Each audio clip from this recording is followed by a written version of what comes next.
start with walk and move off some of that energy.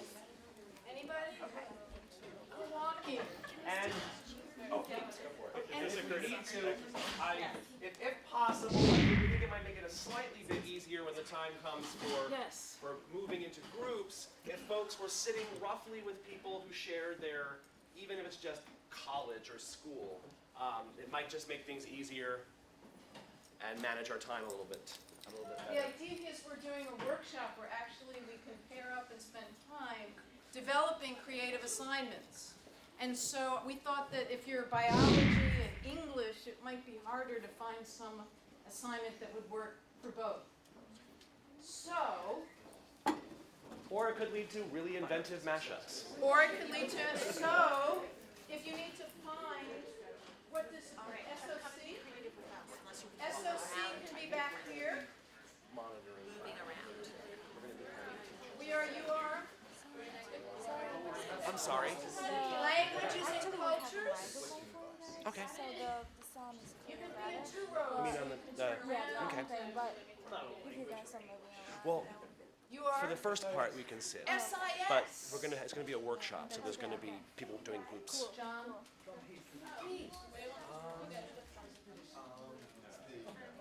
SIS. You are. Psychology. I knew that. Anyone from psych? SPA. We have an SPA. Oh, we're both literate. You're literate. We can work with They're your SIS. peeps. Yeah, wonderful. SPA. I have another one on my list. Would you go over and meet with John Heath from SIS? Hi, I'm Because Karan there's a lot of Martinez. synergy there. Nice to meet you.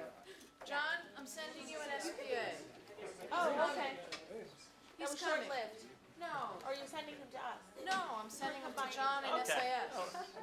Google Gobble, we accept them. Yeah. Is One it of us, David? one of us. David, can you come on up here? You can take that seat. Hello, David. Give yourself room, but you are? I knew that. Lauren is also SAS? You're sitting. I'm taking up too many seats. And those are the handouts. The rural ones. That's one more thing. So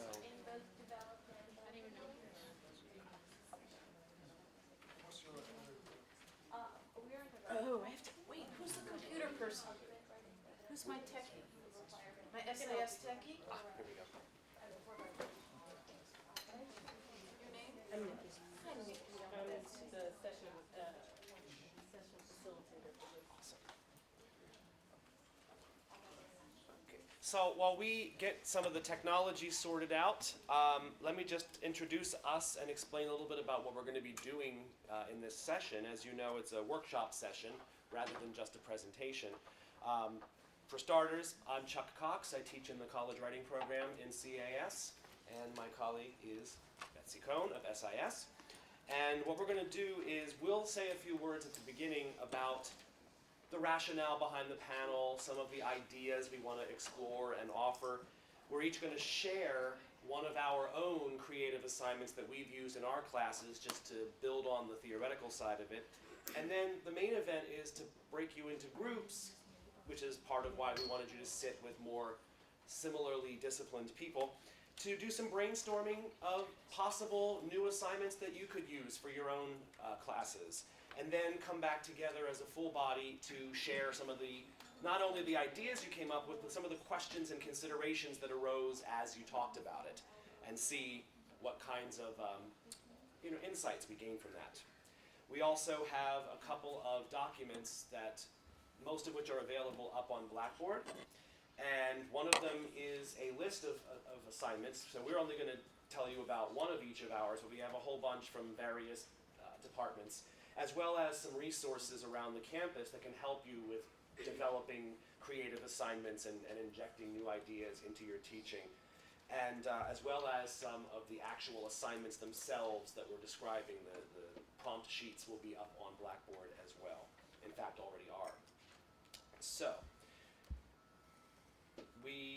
should we do intros first? Yes.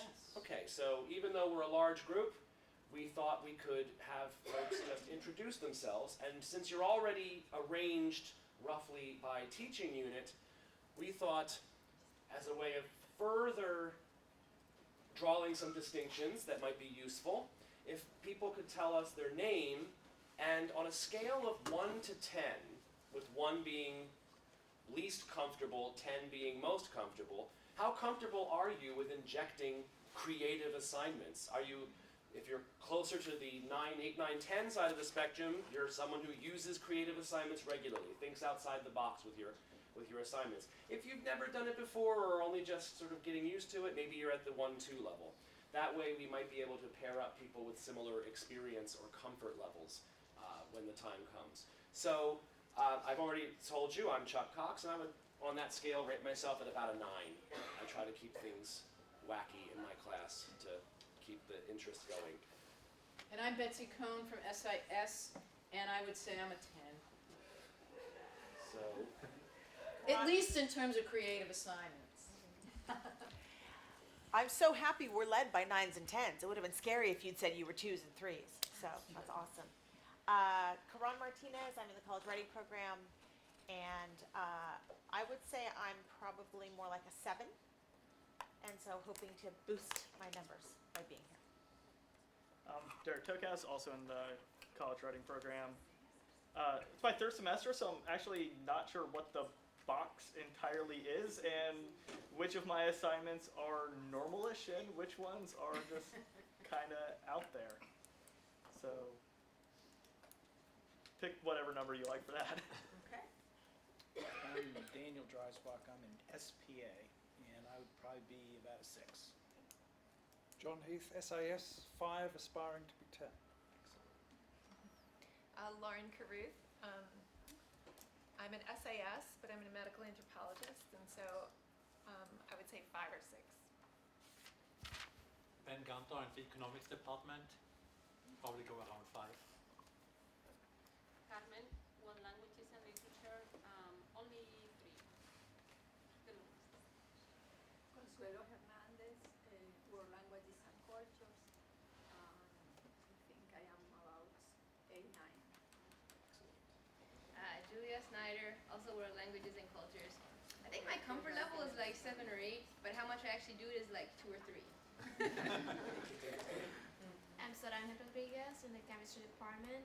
I would say that depend on the class, but I'm about like 5 or 6.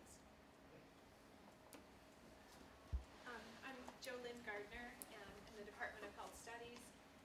Probably a 7. Mary Frances Chandria, history. No, are there any other college of arts and science or history or? Yes. Because I'm not sure which side of the room I'm supposed to be on. we'll figure it out. Okay, good. So I'll come over there. 7. I mean, I think I feel the same way as a lot of people, where I'm very interested in, have a couple, but wouldn't say I'm good at it. I'm Carolyn Silvernail. I'm actually a student at School of Communication MFA program, so I don't have any experience with this. So You have experience perhaps doing them. I do. So what's Does your that comfort help? level with that? That counts. That's good. Well, I guess it's a lot higher than 7, 8. Yeah.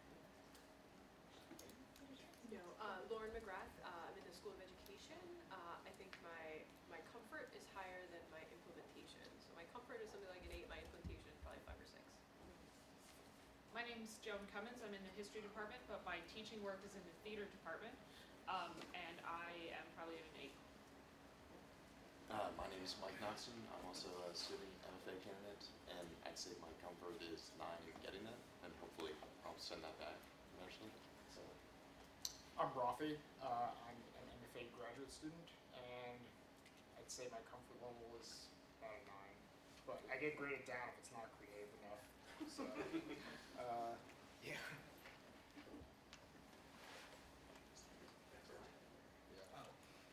My name is Anthony Bruner. I'm also an MFA student in the School of Communication, and like my colleagues, I'm about an 8 or a 9 in getting them appreciated and creative. So.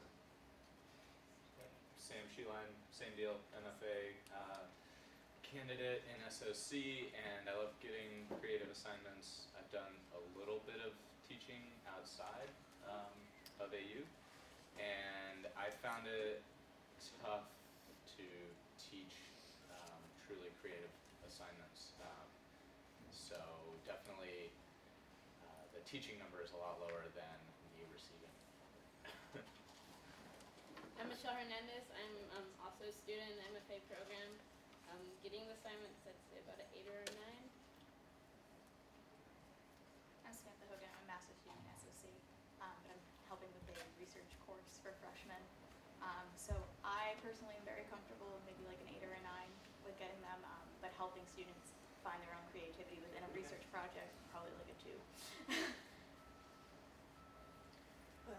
Hi, I'm Wei Wang, and I'm in the School of Communication as well, MFA program. And I would say my comfort level is an 8. And so here's the thing. Obviously, I don't speak and I don't hear, so my creativity is 8 in my own creative ways. As a deaf person, though, I would in visual ways I would say 10%, but sorry, excuse me, a 10, but 8 in overall. That makes sense. It's actually really kind of great that we have so many students. It's going to be an interesting sort of dynamic to have different perspectives like that. Well, before we get to having you do a little bit of work, I want to start off and give some background so that those people who aren't necessarily where they want to be have a sort of stronger grasp of what we're talking about today. I guess I should start by defining what exactly we are talking about when we say a creative assignment, because obviously we're not all teaching, say, creative writing or art.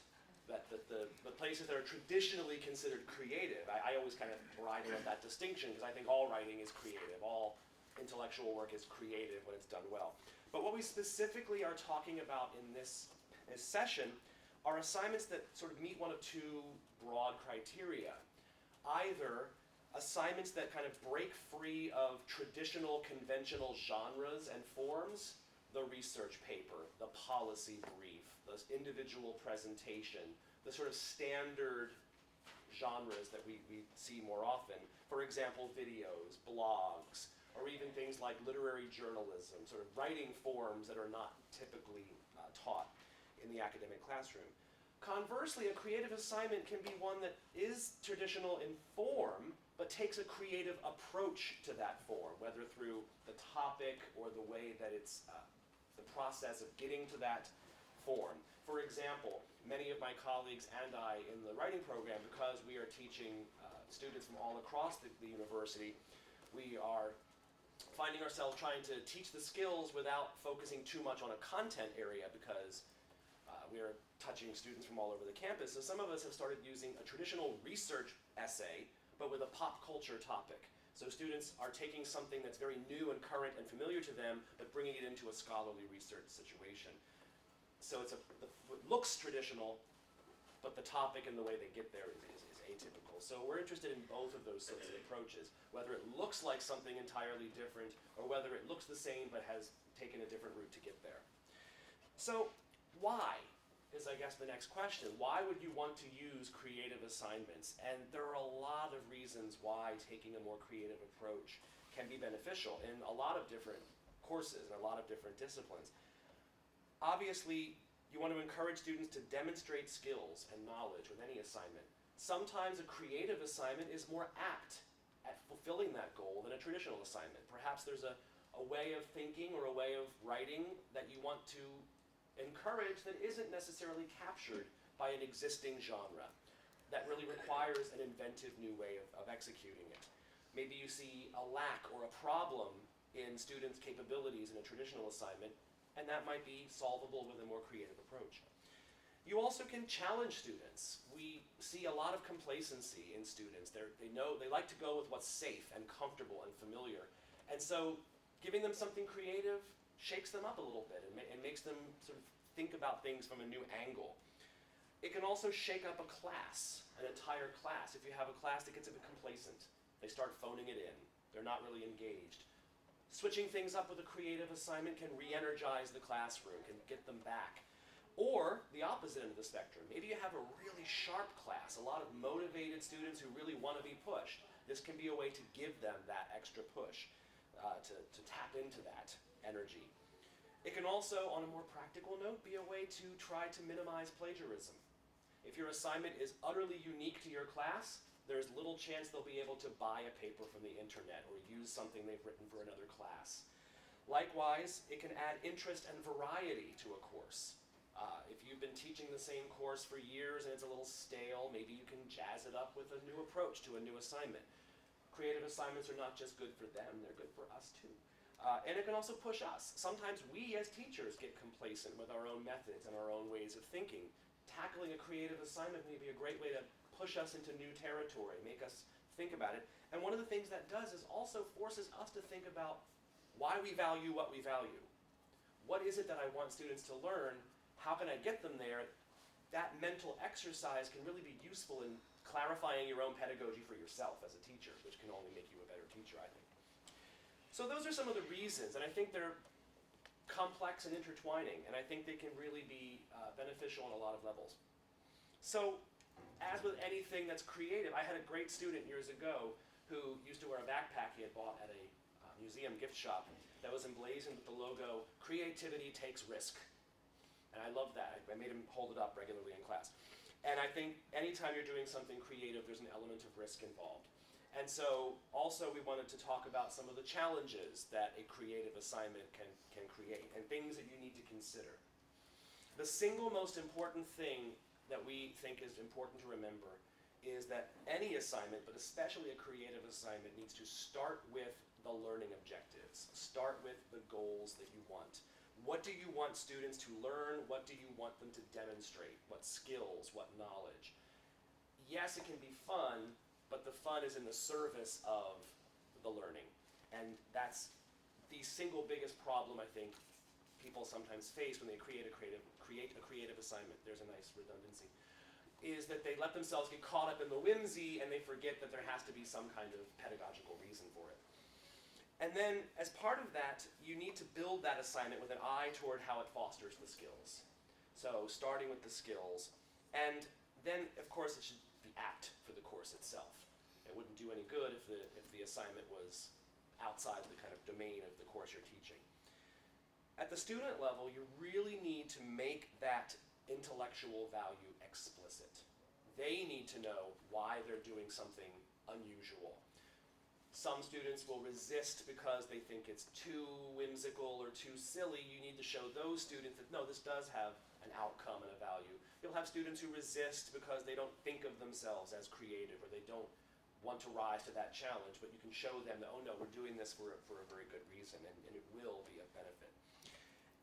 And then you also need to be very explicit in the directions, because creative assignments is uncharted territory for you and the students. So it's important that you lay out what is it that you're going to be doing. The written directions need to be explicit and careful.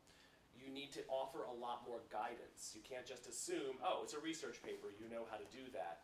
Well, maybe if it's an unusual assignment, they don't know how to do it. So you'll need to offer examples, whether those are published examples or students' examples from the past. Likewise, you'll probably need to do more scaffolding, whether that's through analyzing examples in class, looking at models, giving them process assignments, having them check in with you at different stages of the process to see that what they're doing is in line with what you're envisioning. And maybe even workshopping. You with the students, students with each other. And at the end of that process, you really need to be explicit with your evaluative criteria. Because a creative assignment isn't necessarily something that looks like what they're used to, they may not understand what they're being assessed on. And you need to let them know, here's what I'm expecting, here's what you will be graded on, essentially. And that needs to be explicit and clear as well. Basically, it's just, you have to kind of go on the journey together and really be aware of what each other expects at each step of the way. And as I said, there's a handout we're going to give you. There are plenty of resources on campus, including, for example, CTRL, not to mention the new media center in the library, which is an excellent place if you have no experience with multimedia.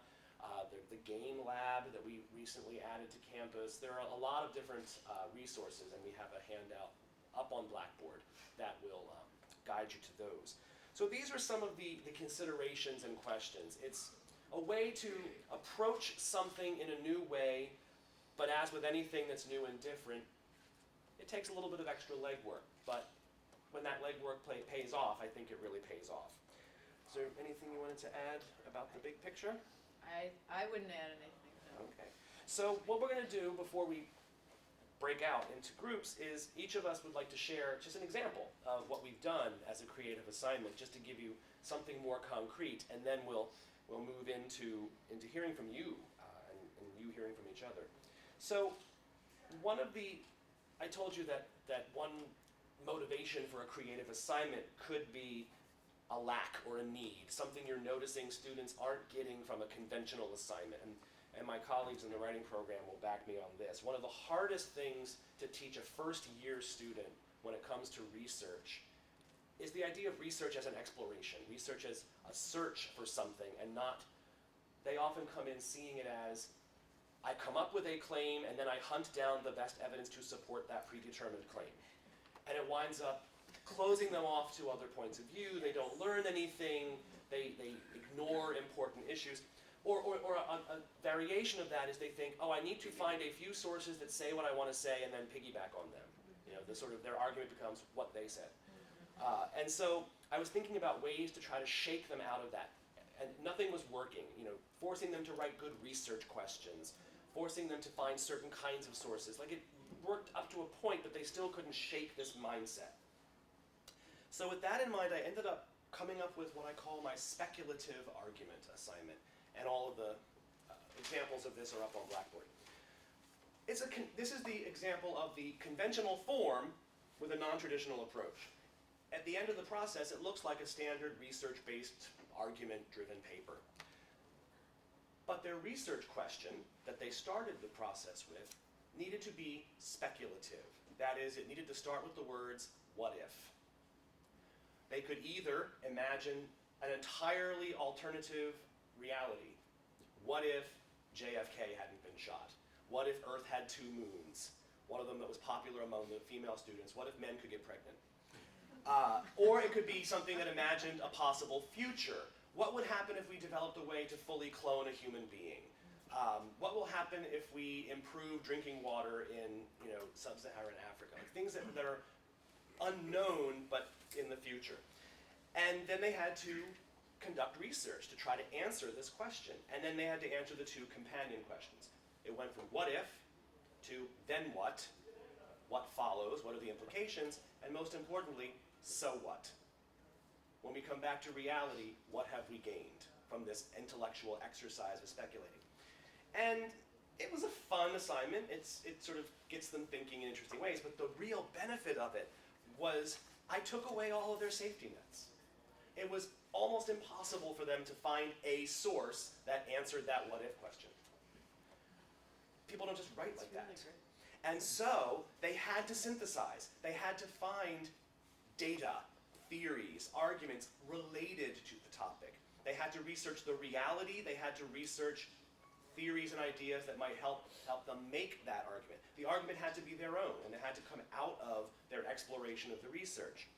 It also required them to use very, very careful logic. If your argument is speculative, it's got to be built on some pretty strong reasoning because it's all hypothetical. So it had to be a combination of using a diverse array of sources and rock-solid logic. And then it also showed them that non-traditional thinking can be used in traditional ways. They had to bring their speculation back to reality. What do we gain about history, about the developing world, what have you? So seeing how creative thinking can be applied to very, very mundane and important issues. They also found themselves energized a lot because at first they're energized because it's fun, it's quirky, they get to do something kind of off the beaten path. But soon, once they started to realize this was a real ownership issue, this was definitely going to be their argument because they couldn't just piggyback on someone else's argument. It gave them a lot of, the ones who really took to the assignment to heart really found a lot of ownership of the argument and the research.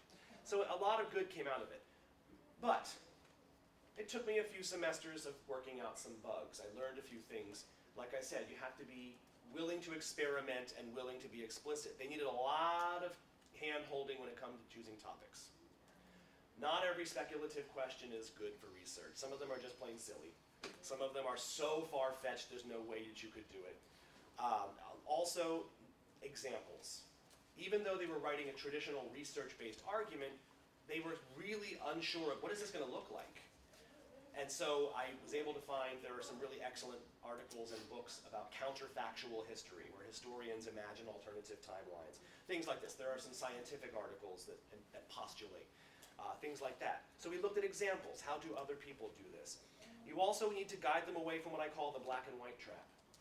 The tendency to think that, oh, what if? Well, if this happens, the world is going to collapse into doom and gloom and destruction, or the alternative, it leads to total utopia. That to see things complexly. And of course, it required to really teach good logic. So that I knew that I suddenly had to beef up my teaching of logic to them so that they had those tools. But at the end, I think it really worked out well. And I used it into, another thing I learned quickly was scale. They could come up with good arguments, but they couldn't necessarily sustain them for more than 6 or 7 pages. So I started with this as a really big research paper, more in the 10 to 12 range, but they were getting a little thin. So I scaled it back to about 5 to 7, and now they could really kind of focus them. So the point I'm going to make with that is that experimentation, you have to be willing to try it. You have to be willing to see, and I think if you go into it with that kind of creative experimentation mindset, even with the students, they knew that we were sort of taking this trip together, that we were doing something that was outside the realm of the usual. I think it helps to kind of bond the class as well. So that was my assignment, and I have not only the core assignment sheet up on Blackboard, but some of those process assignments I had to use to give them the guidance, to help them with developing the question, figuring out the logic behind it, figuring out how to build the speculation. And I'd be happy to answer any questions about the assignment, especially if you read it and take interest. But I want to make sure that Betsy has some time to talk about her assignment. So You are good on time management. Would you teach me? next year, Okay. Look for it. The Wow, workshop we on need a time workshop on management. time management, and I'm going to So be if you wanna the, look yeah. at that. So I'm going to stand up for a second here, and so we have a handout here with several assignments that are possible that you might want to use for creative assignments, and I've done quite a few. And but the one that I wanted to share with you, if it's something that would be of use to you, would be on doing professional blogging. And I know that some faculty use. How many of you have your students blog on the readings for in class, the assigned readings? Okay. Does anyone do where you have the students using WordPress, where you have them do a blog, where it's like essentially a 700-word essay building on current events related to course content? Is that something you'd be interested in perhaps incorporating? I could see the languages doing it. I could see the SAS and SPA. I could see even SOC. I'm not sure about the theater. Maybe. Would you like to see that? Yeah. All right. So I'll just show you. Let me tell you why I do this, just as Chuck is pointing out here. I teach a course which is called Breakfast. I do this in 2 classes, both upper level courses. And the idea, I'm going to need Nikki. You want to help me here? I just got unconnected. Ah, there I am. You are so good, Nikki. Thank you. Just the mere sight of you in it requires. So I use WordPress, and I do this in these upper level courses because in a block class that meets 14 times, there's only so much of the course content that I can address in the course. And I always have students like, you didn't do enough on the Caribbean, or I wanted to do more on Brazil, or I thought there'd be more on the environment. I sort of was like, okay, I get it. So what I did was I developed this blog assignment where the students have to do 4 blog posts, which are essentially 700-word essays, and 2 comments. And I put the due dates throughout the semester, so they can't do them all at the last minute. And so it gives them a chance to follow their passion. And what I found was that their satisfaction with the course went way up, because they were no longer just sort of stuck in one research paper that they had to work on throughout the semester. It fit with the sort of ADD-ness of all of our students now. So they were essentially writing 4 short papers. I mean, it's a 700-word essay. But and they also have to then compile them into a portfolio at the end. And this is all on a 7-page handout that I've written and is posted on our Blackboard site. And it tells you what is a good post. It tells you also the last 3 pages are the technical aspects of using WordPress. So I've written that for everybody to use. Please just give me some credit.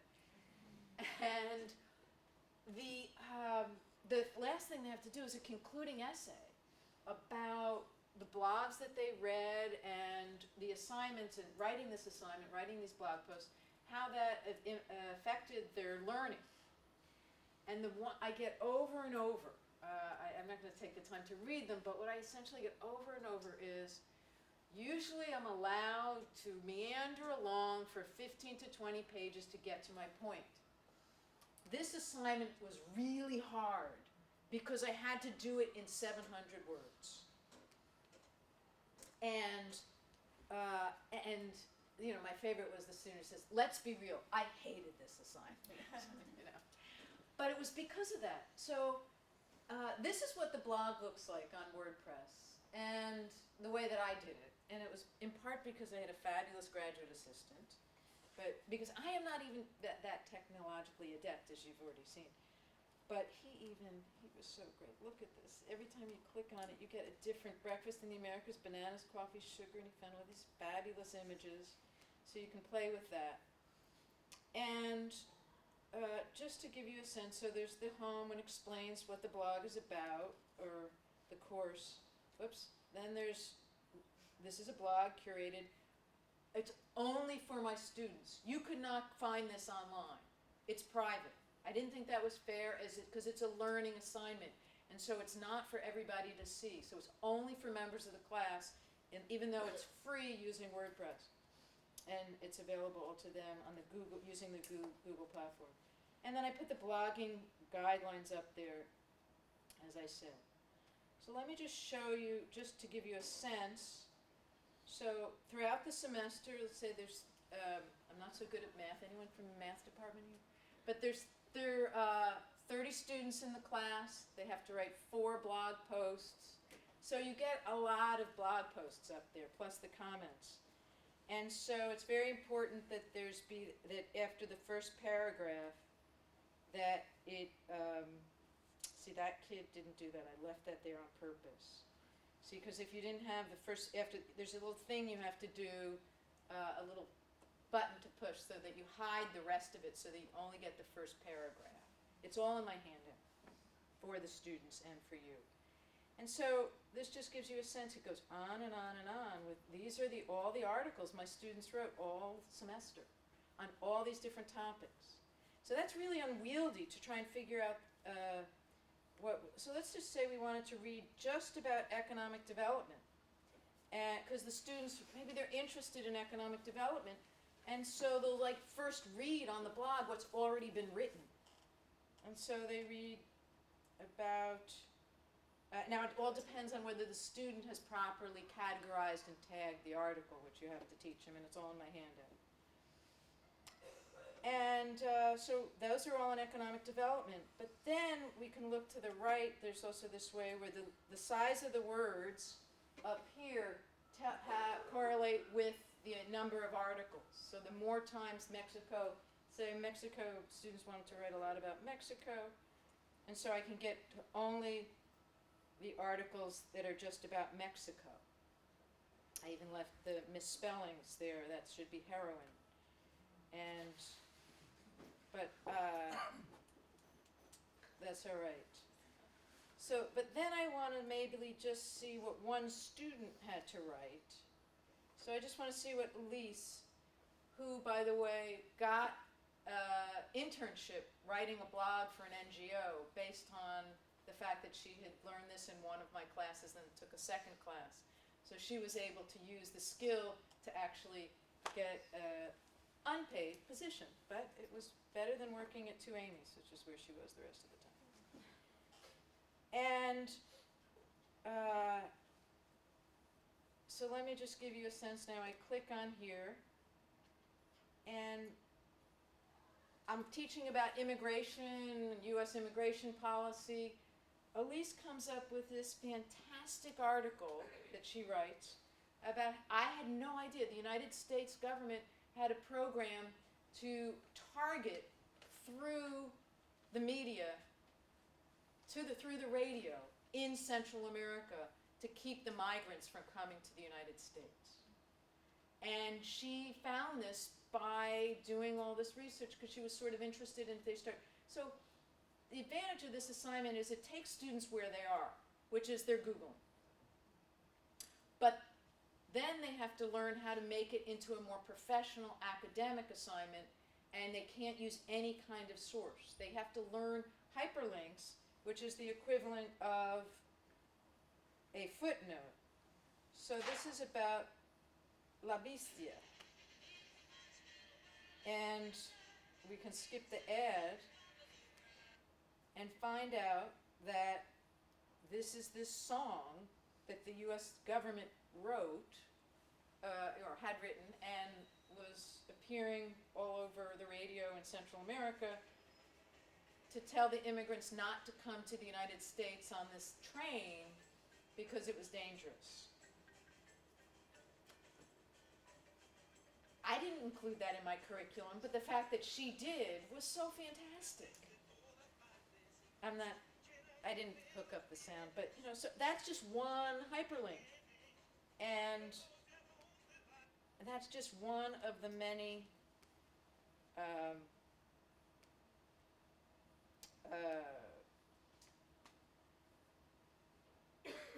so that was a different one. So anyhow.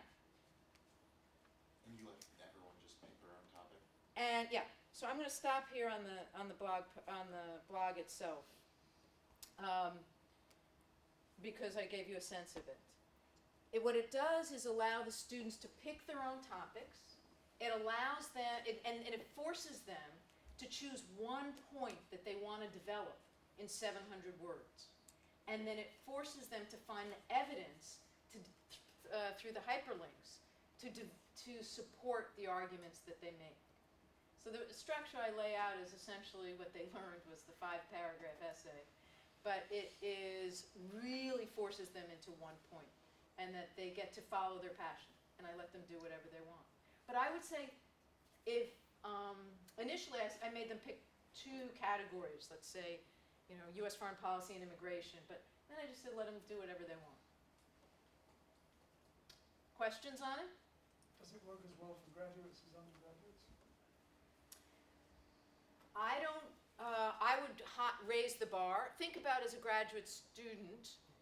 I haven't done it in a graduate student class. I always think, what was the purpose of doing this? And if you want your graduate students, or if they're going to be working at think tanks, or they're going to be working in public communications for the government, doing the social media aspect of it is a very important skill for our students right now. So I would say it can, but I would raise the bar. I would develop it a little differently. Got on? I have 2 questions. One was, is there interactivity among your students where they're commenting and reading each other's blogs? They have to post 2 comments, and I get every single year that I've done this, I wish we had commented more on each other's. And I was like, have at it. Yeah. Yeah. I asked, and their feelings would get hurt if they weren't commented on, so I would say, please comment on one that doesn't already have a comment. But it's just a question of what's realistic. Because there's also on my handout what counts as a realistic, what makes a good comment, as well as a good post. So you have guidelines for what those comments should look like Yes. as well. Second quick question. That's obviously not the kind of research standard writing they're used to doing. To what extent do you have to engage in writing instruction about the tone and the style and structure of what a blog post is? I give them examples, and it is much closer to a traditional academic writing than you would think, because it's not there's no informal language, there's no slang. Think about the professional blogs that you read. That I go to Brookings, I'm an SIS, so if I read on Brookings, their Inter-American Dialogue, or whatever I'm reading, I have also a blog roll that gives them blogs that they should read to get a sense of what's a professional quality of writing. So you're giving them the responsibility to look at models and then to imitate and. Early on, I decide. give them an example. Just think about it again. Apply it to your discipline. On some of the assigned reading, I assign blogs. Foreign affairs and foreign policy have blogs. They're really just short articles based on a contemporary issue where it offers either a new perspective or a slightly different understanding. It's not a rant. Or the other thing I would tell the students, which is, or it fills a news hole. So Like so a Elisa's teacher- on the train there, on the public communications, that filled a news hole. So a teacher need not think, I can't do that assignment because I'm not a blogger, No. I'm not a writer, I don't know how to give them I the am not a models, blogger, and I'm. have them figure it out. I Guide give them examples, and I created this assignment because I wanted to go where they are. As you give them feedback, is that like their final version, or like, because on a traditional paper, you hand it back covered with like red, right? So I have them submit the first one electronically to me, and then I put comments. I do comment In a bubbles. Google Doc or something like that? No, I just do it individually. No, individually. They have to email it to me, Ah, okay. and then I will comment electronically and send it back to them. I keep that, and I give them a provisional grade, not a real grade. And then I say, after that, I cannot grade every single one of these, and that provisional grade is erased once you revise. And I count that a lot when their final portfolio is submitted, which I have them submit to me in one Word document, because I'm not going to go through and look at every single one. It's all on the handout, where they have to submit one Word document, and if they haven't revised the first one, they get dinged quite harshly.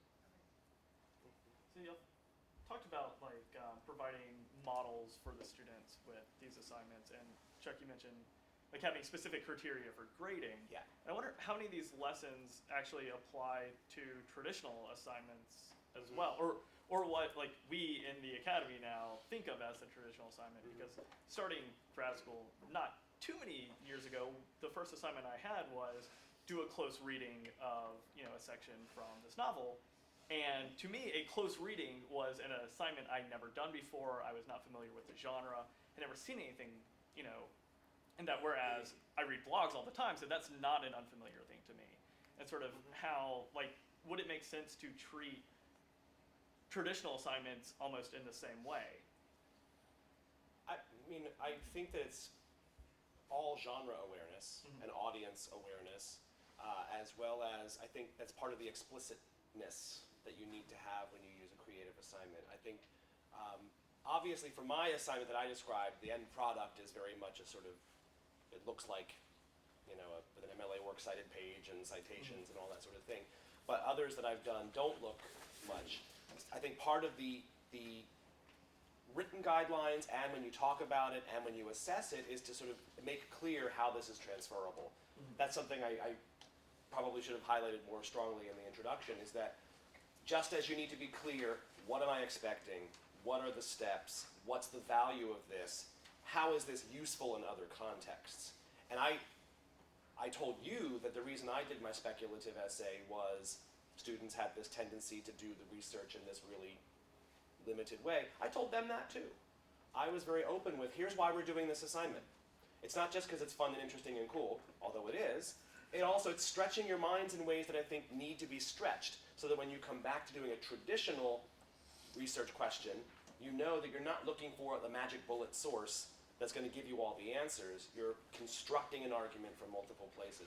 So I think being explicit with all stages, why you're doing it, what you're expecting, what they're gaining, how they can push it forward. And I think that's That's true of any assignment, but I think it's doubly so with a creative assignment because they may not make those connections right away. And I think you're right. Sometimes because they're not used to, say, a close reading, you know, all of my first years have not written an annotated bibliography, and they don't understand why that's valuable until they do it. Then you can sort of draw the connections, see how you.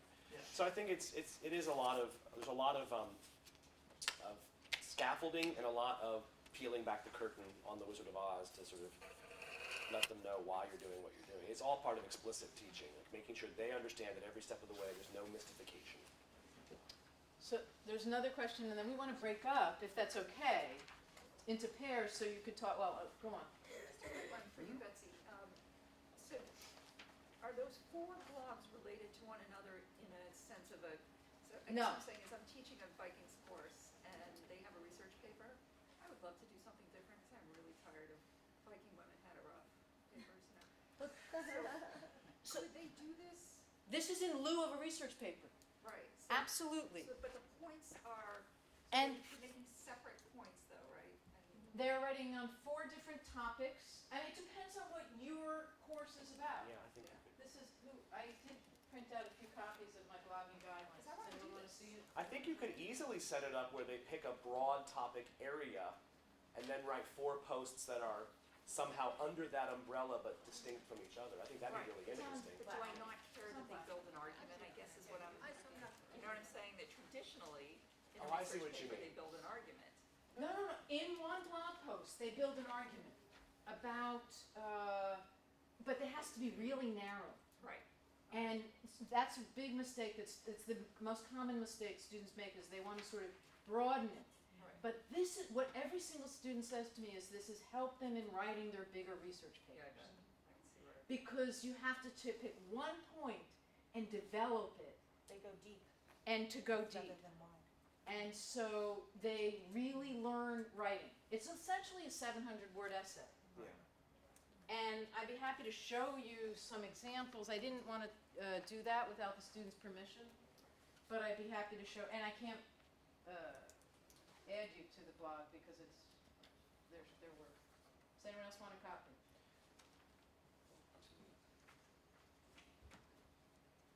So what we're hoping to do now is put it all back on you. Think about, well, what assignment are you bored of?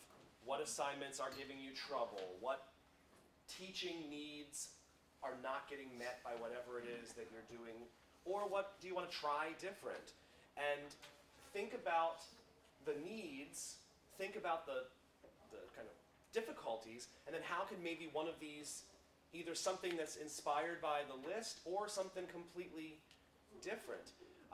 This is a workshop, so it's a chance to just sort of play with ideas and bounce ideas. Whether it's something written, something audio-visual, something, heck, bring back the diorama. If you can justify it, I mean, and it has Right. learning objectives, go for Right. it. So if you take a moment and just look at the handout we gave you. So we discussed the professional blog. I had students do a video, 8 to 10 minute video, documentary, TED Talk, music video worked really well. 2 students who are not the strongest writers did the most amazing rap video. And it gave this was for freshmen, and it was 10% of their grade. I wouldn't give it a large percentage, that's the other thing, is make it appropriate. Judy Shapiro in SIS does this grant proposal. If the assignment sheet is on Blackboard for our workshop, it's fantastic. And she said every single time she has to throw it right back at them because it's just about what they're going to read, and now her students get more Fulbright and Borens than any other rest of us in SIS. Off-campus things too. I have a number of colleagues who, Karan, you do the memorial monument essay, where rather than having them do just library research, get them off campus to go inspect a memorial, look at a neighborhood, visit a museum to sort of inspire research. There's all sorts of ways that you can open it up in a creative way, whether it's the form, the topic, the approach, whatever you're comfortable with. The last one I'll mention is on the backside, poster presentations. SIS has done this really effectively with research assignments. The hard sciences do it, but we have the students, because of what we were doing, the provost bought a large format color printer, which is in the basement of the library, so for about 20 bucks, the students can make a very professional looking poster, and we do have a list of resources that's on Blackboard that tells you exactly how to access this. And so what we do is we set up easels around the room, and you have half the class present their presentations. They have the 3 to 5 minute elevator speech, and it happens all at the same time. So it's just this very dynamic set of presentations, and everybody just walks around 5 minutes, and they walk around to get most of them, and then you have a break, and then you switch, and the ones who are, half the class presents and listens, the other, and then you switch it. So what it does is you no longer have those deadly class presentations that nobody listens to. And instead, the students have to engage, learn how to talk about it, they get to ask each other questions. It becomes so much more lively. There's a visual component. And there's a visual component it's on the now library website. We did this in SIS, and it's now for the whole university, on what makes the format and the structure of a good poster presentation. So it's all up on our university website. How do you manage time with that? Because I've done some like in-class presentations before, and it with a class of like 20 students, each taking 5 minutes, takes week of class. Basically. Well, I know. That's why I'm saying you do this in 2 hours. You would do it in 2 class periods if it's a twice-a-week class, or in 1 block class. Or And the you're final done. exam period. Oh, I do it during the final exam period. Yeah. You get the easels, or you have them put, and it's just, you have half the class go for an hour, take a break, and then you have the other half of the class present. So it's simultaneous. Okay. It's simultaneous. And if they know you're going to be vigilant about time, it's the same as with the blog posts. They know they're going to have to zoom in, get right to the point. And you can even give them questions to ask the presenters. Ask them about whatever your discipline is, whether you want to know about methodology, their research, the most difficult struggle they had with one source. How do you know how to trust a source? How did you come to those conclusions? Whatever works for you. Doesn't it create a cacophony if you've got simultaneously? Yes. That's positive, isn't it? Yes. Oh yeah, I've done similar things, and it's because it's a different kind of cacophony. It's a really productive one. And when you use your magical teacher ears to just listen to this one over here, like you realize there's a lot of good stuff happening. I've done that before myself. So our intention now was to have you break up into disciplinary pods of duos or triads and come up with some ideas that you would want to do. Are you up for that? And really, like, it's pure brainstorm. Like, it doesn't even have to be practical at this point. No, I want it in your syllabus this semester. You can always, that's the thing, like you tell students, right? Just go out there and like be crazy. You can always scale it back. So how much Dream time do big. they have?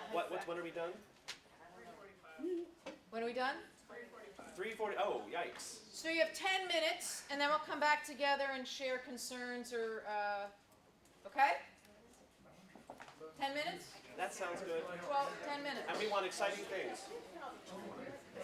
Or not. I have a degree in writing. That means I stopped writing as soon as I got my degree.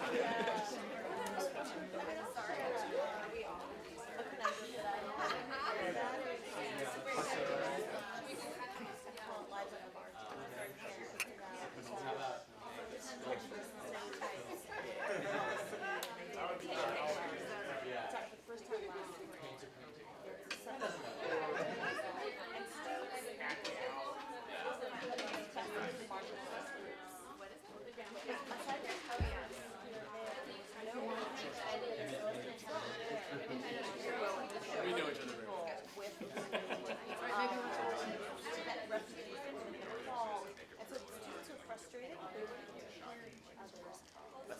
We just did that. 2-minute sort of, what do you think you could tell us about your research? Very good. Poster, no one else is I'm Sam for something creative. It's an electronic presentation. very standard. The whole last section.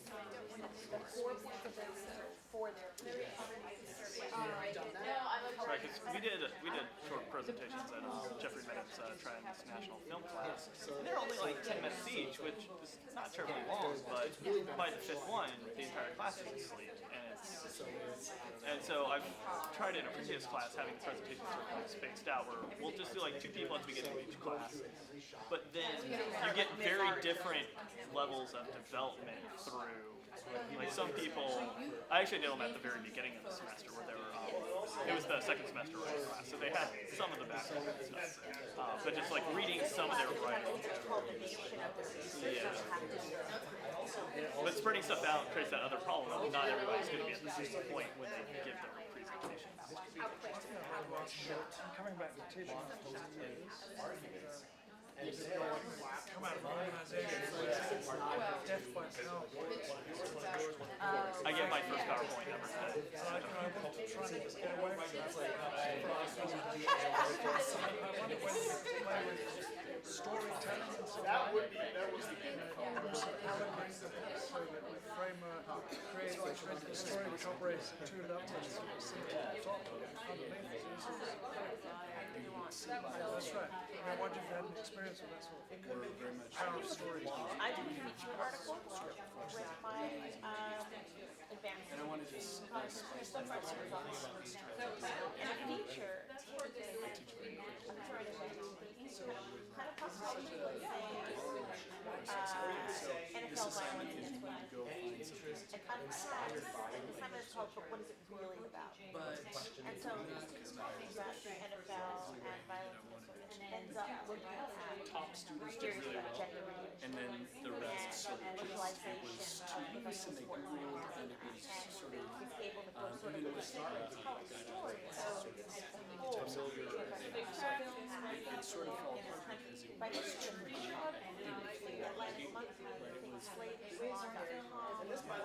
they didn't have that focus on like, I'm interested in this thing. Maybe they do better than this. For all those derivative of, where they hide behind something, they're telling a story. So, all of setting up a situation Along those lines, that they can together. That's one idea. And one of the problems with most colleges I thought you should negotiate science department students talking Yeah, I mean, are there sticking points where they have difficulty getting the idea? I can share with you, I have 5 questions that they have so for that science, and it talks about what are the things that your audience might have to familiar with from great culture material, they have a sense of what they want to slide. Who are some of the stakeholders that are with you?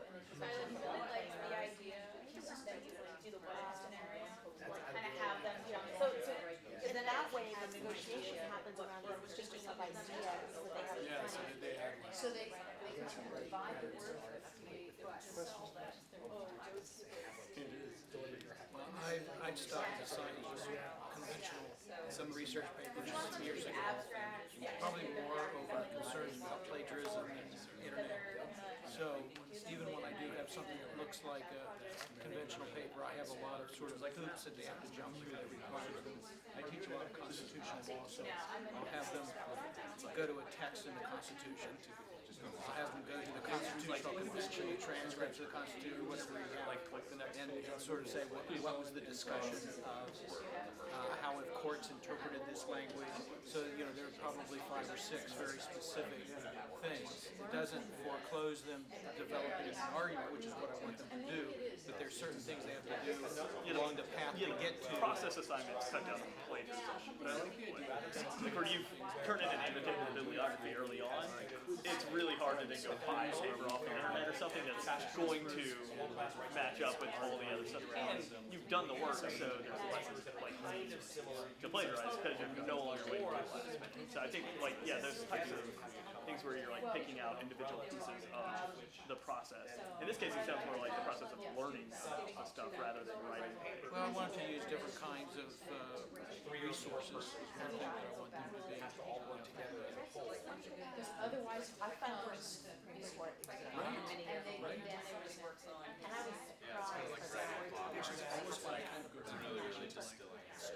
I thought it was supposed to be all point counterpoint. So I remember, I think, Cold Night on Long Island. Rodriguez, blah, blah, blah. Sort of Panel discussions starts to set the context Making. for the legal argument. Yeah, Rehnquist was particularly big on that, especially asking the attorneys like where this actually happened and what those places were like. So maybe an assignment that includes a field trip on their own. You decide what the standing on and describe the kind of bi-level narrative. What is your story? What are the laws? Mostly, you just have so many recordings. I mean, I know field trips can just take up a lot of time for whatever time constraints. Oh, yeah. This is our class to get them to be active. Yeah, I have a hard enough time getting them into my classes. Yeah. Short films, so they're usually, they're usually But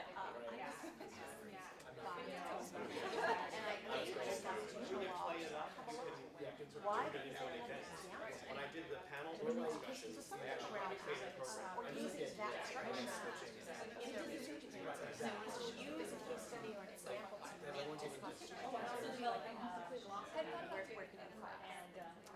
Yeah, there's also some interesting stuff with. So this is an area that I happen to really enjoy. So like I've read Summer of 1877 or 1787, where you get like a lot of the story about like the personal lives going on and sort of how that influenced. It's like the fact that it got really hot in the summer in Philadelphia shortened parts of the Constitution. Understanding like what was the actual like decision-making process behind this. I know that's something that's becoming more common. The science writing is you don't just get the science, you get sort of the narrative of how the research happened and like the fact that like this person's spouse is waiting out in the parking lot every night, but they only have like one car, and sort of like it helps you to understand like how some of the what helped them to decide, you know, on some of the processes when you get that personal story. Perhaps incorporating some of that into like their writing, which is like I got interested in this because it's like when you present that lens, it affects, you know, how you understand what they're writing. Or like, yeah, this is actually what I went and researched, which is actually really helpful when they having them learn how to talk about the rural community. Well, I looked at this and this and this, and this actually, which is sometimes really it's actually what my panel was on.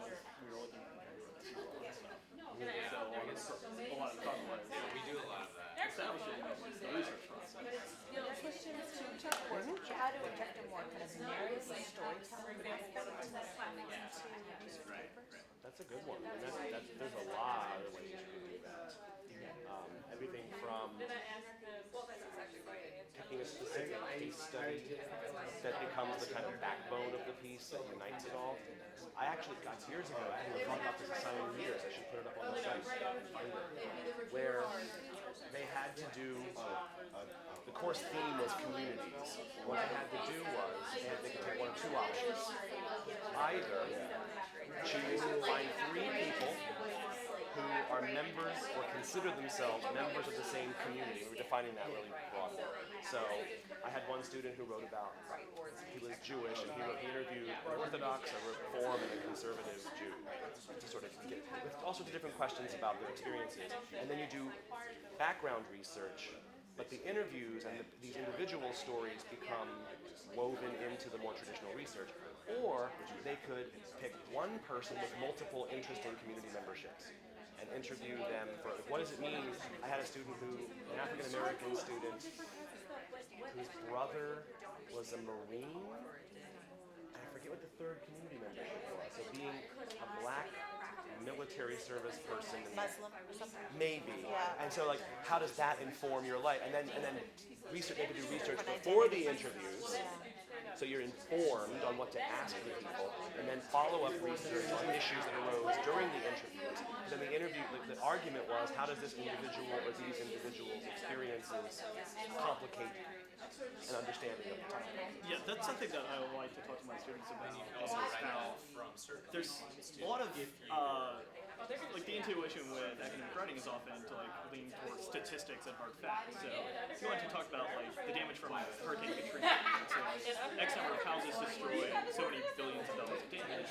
But I don't know what $1 billion of damage is. That's just a number. Whereas when you infuse like the stories of like this family had to like leave their home, they moved to Dallas. It took them so many years to be able to move back, or moving back to their home just wasn't even possible because of the fact that they had to become established somewhere else in the meantime.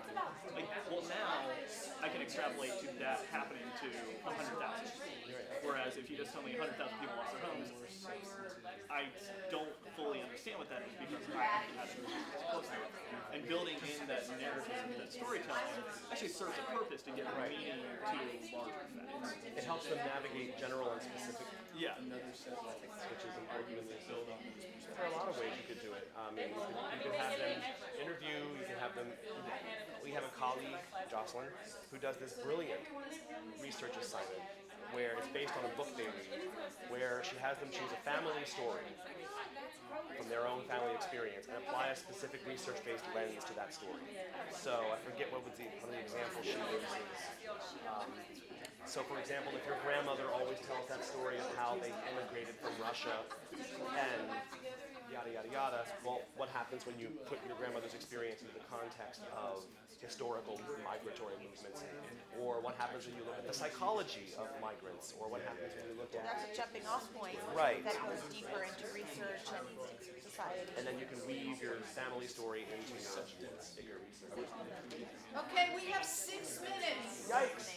One of the things you learn about creative assignments is... Oh, nicely done.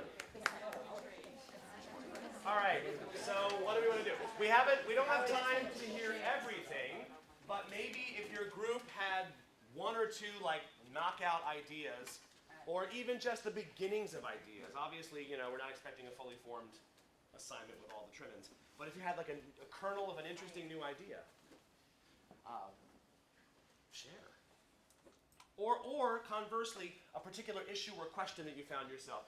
I was just talking about how do you integrate narrative and story into a research assignment in a way, and that's another sort of way to think about creative assignments, is how to sort of merge forms and merge ways of thinking. What other either ideas or questions and topics arose for you in your groups?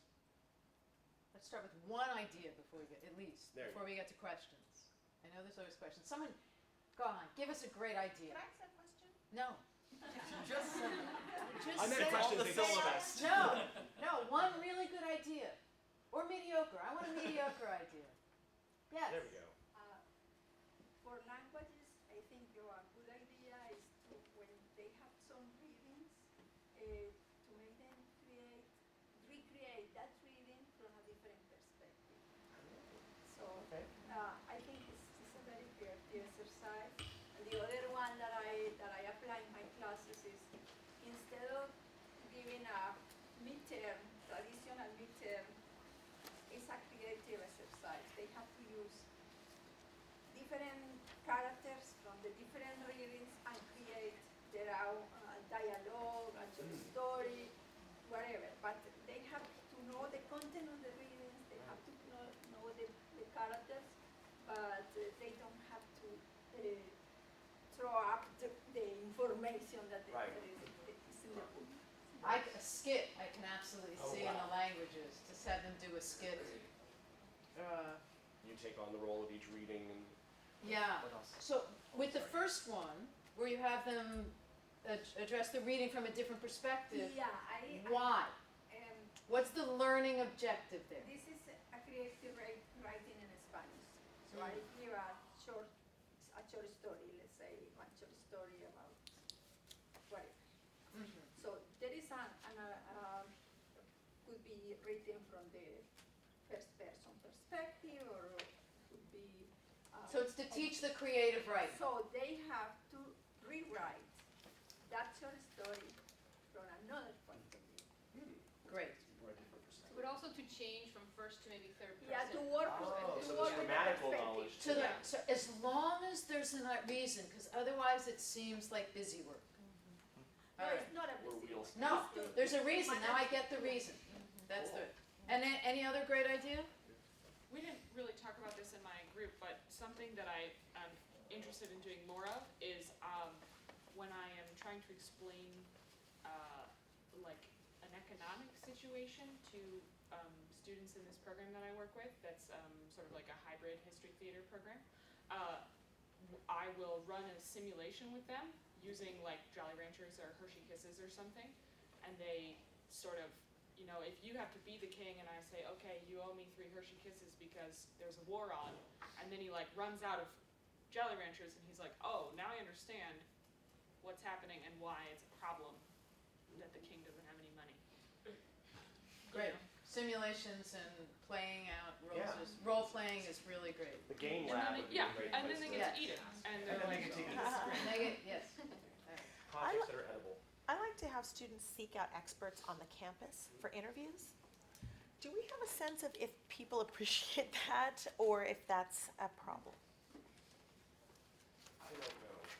I would say it is a real problem. I get, because I have a narrow topic, I guess, but this has happened for the last 2 semesters, right at the end of the semester. Students are like wanting to do interviews with me, and I find it really difficult. But, so I would, as somebody that had a problem with this last semester, I would have them do it early on the semester. Do it early. Or at least plan it early. Set up the interview as early as you could. All right. Questions? So if you don't mind too much of getting to see the sausage get made, like what we did was a creative assignment in this, and I was wondering sort of what the thought process was so that we can see how sort of, you know, like what you were thinking about in terms of like the learning objective, to see how that translates into like the project we just did, to sort of, because I'm still up in the air on like how do I think through how to translate like my objective to the assignment itself. I think we were, obviously we could have sat up here and lectured you about every assignment we've ever done, but we wanted you to be active because that creativity is an activity. It's not something you just observe or hear. So forcing you into, well, I mean, did you ever notice how when you say you got to think outside the box, you're not thinking outside the box because you're using a cliche? Sorry, just a side observation. Side observation. Forcing you out of that sort of thinking of, you know, if we just said, okay, I want all of you to sort of tell us an interesting idea you have, it would be painful. But making you work in groups and bounce ideas off of each other that's how creativity happens. Well, and also, I've done a lot of these workshops, and I've sat through panels where they didn't apply at all to anything I do. And so we wanted to generate some ideas for you, but then have you sit in your discipline so that you would generate ideas that would work for you. Or hear from other people. So it sounds almost like a form follows function kind of thing as far as the actual doing of the assignment goes. I think so. Form and Isn't a way function that I do would go have thought together. about the actual process of the assignment, where it We- kind of has that the correct feeling for the assignment. Sure. We could talk afterwards, but time is up. Yeah. And one of the things you've learned about doing creative assignments is it takes time. So think small, integrate as you can, but just, I will reiterate, what's your learning objective? What is it you want the students to either learn or even in terms of knowledge or skill? And to demonstrate. And you'll be fine. and like anything with creativity, it takes trial and error, practice. You know, the first time you do it, it might not be brilliant, but you know how to adjust it the next time. Right. So thank you all for playing. Have a great semester.